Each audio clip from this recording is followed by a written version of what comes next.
خیلی خوب. سلام به همه دوستان، خوش اومدیم. این بار قراره که دوچرخه رنگ بزنیم این ور اون ور فرمونشون رنگش رفته. مرحله اول از این نیاز به این چسبا دارین که کامل باید دنده رو بگیرین. اینجا من دنده رو میگیرم که یه وقت اسپری نپاشه. خوب خودتون میدونین قشنگ دنده رو خراب میکنه. کامل فقط اون قسمتی که میخواین رو میذاریم بمونه، حتی کنار دنده.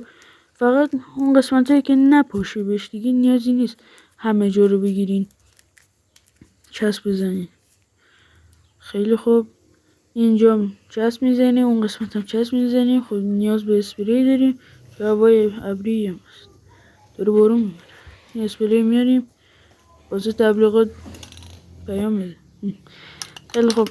اسپری تکون میدیم قشنگ چیز بشه. خیلی خوب. اینجا یه دونه بزنیم به هوا ملکی. اینجا در حال رنگ کردن هستیم. این هی باز خوب رنگ نمیدون چون چند وقته بهش کار نکردیم خرابش کرد. خیلی خوب. این قسمت رنگ شد. very good. این قسمت هم مونده. الان خیلی هاتون این قبل کاره دوباره نیاز به این چسبا داریم که بهش بزنیم. حالا خیلی خوب. خیلی هاتون میگه چرا این قسمت رو رنگ نمی کنی؟ به خاطر اینکه قرار داخل پارتای بعدی همین قسمت رو رنگش رو همرنگ دوچرخه بکنیم. یه جور قراره یه ست بکنیم برای همچنان اون قسمت هم که الان اشاره دادم. اینجا هم کامل چیز میکنیم چون من فقط این قسمتش رو با رنگش رفته بود. دوباره اسپری. دوباره فقط سعی کنی زیادم دور نره چون نپاشه به بقیه. فقط هم اون قسمت رو رنگ کاری میکنیم.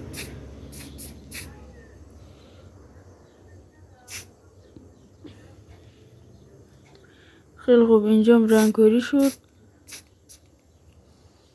زیاد نزدیک یا زیاد دور هم نزنید. very good. یا میذاریم سر جاش. در صندوقچه کوچولومون رو میبندیم. در این اسپری داداشمون رو میبندیم. خیلی خوب. حالا بریم بازش کنیم. چه آنباکسینگ قشنگی. خیلی خوب. اینا رو باز کنیم. همین بچسبونی به این میلیه بابا کی میاد ببینه. خیلی خوب. این چرا باز نمیشه؟ این هم از این طرف باید بازش کنیم. یا دست نداشتم جیر رفت. خیلی خوب. مراقب باشین که دستاتون رنگی نشه چون رنگی بشه. حالا دستای من رنگی شد ولی خب یه کمی باشه چه در نمیاد. خیلی خوب. حالا نیاز به این کوچولو داریم. اینجا حتما باید میزدیم دیگه. این هم میچسبونیم اینجا. الان بسیار عالی. نوبت این سمتیه. وای چه آنباکسینگی. به خدا از آیفون 16 خفن تره. نه با شوخی کردم. اینا رو همه رو میکنیم. very good. very good. دستام هم که کامل رنگی شد ولی پایان کار رو نگاه کنیم قشنگ معلومه رنگی. very good.